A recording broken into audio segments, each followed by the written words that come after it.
మీకు మీ కుటుంబ సభ్యులందరికీ మకర సంక్రాంతి శుభాకాంక్షలు. మకర సంక్రాంతి లేదా మకర సంక్రమణం అంటే సూర్యుడు ఒక రాశి నుండి మరొక రాశిలోకి ప్రవేశించే ఈ కాలాన్ని సంక్రమణం అని అంటారు.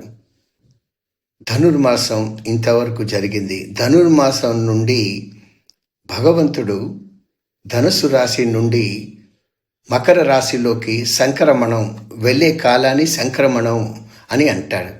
దీని గురించి మనం కొన్ని పూర్తి వివరాలు ఇక్కడ చర్చించుకుంటాం. ఖగోళ శాస్త్రంలో అర్థం సూర్యుడు ధనుస్సు రాశి నుండి మకర రాశిలోకి ప్రవేశించే ఈ కాలాన్ని సమయాన్ని మకర సంక్రమణం అని అంటారు. ఒక రాశిలో నుంచి ఇంకొక రాశిలోకి ప్రవేశించే కాలాన్ని సంక్రమణం అని అంటారు. ఈ సంక్రమణం సూర్యుడికి ఉత్తరాయణం ప్రారంభం.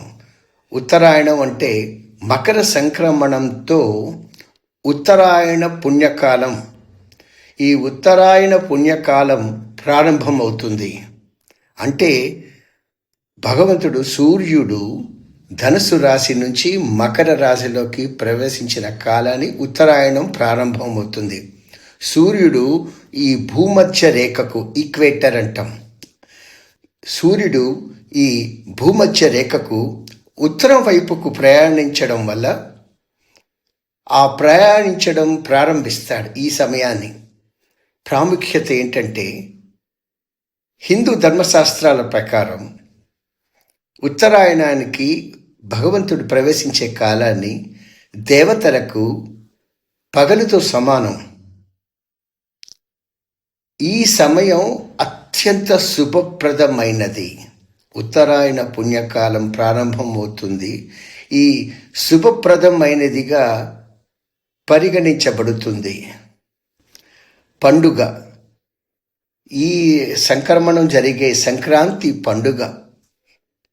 ఈ సంక్రమణం రోజే మనం సంక్రాంతి పండుగను జరుపుకుంటాం. ఇక్కడ కొన్ని ముఖ్య విశేషాలు ఏంటంటే భగవంతుడు భారతదేశంలో జరిగిన కొన్ని గ్రహస్థితుల వల్ల భారతదేశంలో సూర్యుడు ఉదయించక ముందే పశ్చిమ దేశాల్లో సూర్యుడు ఉదయించేసి తిథివార నక్షత్రాలు ముందే పెట్టేసుకొని అక్కడ స్థితిగతులను తిథివార నక్షత్రాలు అక్కడ టైం జోన్ అంటారు. కాలమానం ముందే 1 గంట 2 గంటలు ముందు తిప్పుకొని తిథి వచ్చేసింది కదా అని సూర్యుడిని ముందుకు పెట్టేసి కాలాన్ని మార్చేసి ముందు రోజే, భారతదేశం కన్నా ముందు రోజే అక్కడ సంక్రమణం జరిగిపోతుంది. అది తప్పండి. అందరూ తెలుసుకోవాల్సిన విశేషం ఏంటంటే మనం భూమిలో ఉన్నాము. భూమి ఇలా తిరుగుతూ ఉంటుంది. తిరిగేటప్పుడు భారతదేశం దగ్గర సూర్యుడు ఉదయించిన తర్వాత వచ్చే కాలాన్ని, అంటే భారతదేశంలో పొద్దున ఉదయం అయిందనుకోండి, పశ్చిమ దేశాల్లో ఒక 10 గంటలు 12 గంటల మధ్యలో తేడాతో ఉంటుంది. అప్పుడు ఇక్కడ ఉదయించే కాలాన్ని అక్కడ రాత్రి. అంటే ఇప్పుడు 14వ తేదీ రాత్రి 8 గంటలకో 8 గంటల 43 నిమిషాలకో లేదా 11 గంటల చిల్లరకో రాత్రి మనకి ఇక్కడ వస్తే అదే రోజు 14వ తేదీ మధ్యాహ్నము సమయం అయిండొచ్చు పశ్చిమ దేశాల్లో. అంటే ఇక్కడ సంక్రమణం అయిన తర్వాత ఆ కాలం మళ్ళీ అక్కడికి వెళ్తుంది. అంటే 14వ తేదీ రాత్రి వాళ్లకు కూడా వస్తుంది. వచ్చినప్పుడు సంక్రమణం ఏర్పడుతుంది. అంటే మనకి ఇక్కడ వచ్చే కాలానికి ముందుగానే తిప్పేసుకొని ముందుగానే చేసేసి ఇక్కడ అమావాస్య వచ్చేసిందని తిథివార నక్షత్రాలని మార్చేసి ముందుగానే పెట్టేసుకోవడం చేయడం అది ఎంతవరకు సమంజసనీయమో నాకు తెలియదు. కానీ తెలుసుకోవాల్సిన ముఖ్య విషయం ఏంటంటే సంక్రమణం అయిన తర్వాత ఇక్కడ సంక్రమణం అవుతుంది. అంటే తూర్పు దేశాల తర్వాత ఇక్కడ సంక్రమణం అయిన తర్వాత ఆ కాలాన్ని అక్కడికి వస్తుంది. అక్కడ 14వ తేదీ, ఇక్కడ 14వ తేదీ రాత్రి అంటే అక్కడ 14వ తేదీ తెల్లవారుజామున అవుతుంది, అది మధ్యాహ్నం అవుతుంది, ఆ తర్వాత రాత్రి వస్తుంది.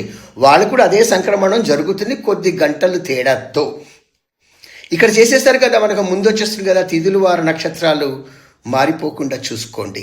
ముందుగానే చేసుకుంటే అది సంక్రమణం అవ్వదు. అందరూ మనుషులు, మనము ధర్మశాస్త్రాల ప్రకారం తెలుసుకోవాల్సిన విశేషం. సర్వే జనా సుఖినో భవంతు.